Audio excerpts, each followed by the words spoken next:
এখানে যে জাদুঘর নিয়ে আমার যে অপিনিয়নটা, তারা যে কোনো সংশোধনী আনতে পারে, পাশও করাতে পারে, কিন্তু সেটা তো এখন যদি তারা বলে যে প্রাইভেট মেম্বার হিসেবে তারা সংশোধনী এনেছেন, এটা সরকারের এখতিয়ার না, তাহলে কিন্তু সরকারি মেম্বার হিসেবে তো মন্ত্রী সেটা গ্রহণ করেছেন।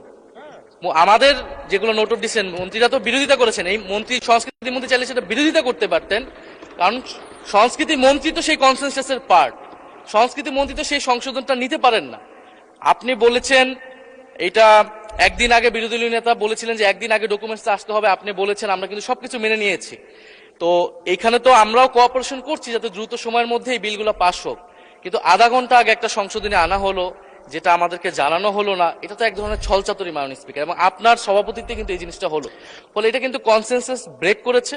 তারা যে কোনো সংশোধনী আনতে পারে যে কোনো সময়, তাদের এখতিয়ার আছে, এবং তারা সেটা পাস করাতে পারে। আপনি এই কথা তো 2 মিনিট আগেও বলেছেন, তার জবাবে আইনমন্ত্রী কিন্তু বলেছেন যে এটা নিয়ে আলাপ আলোচনা করতে পারে।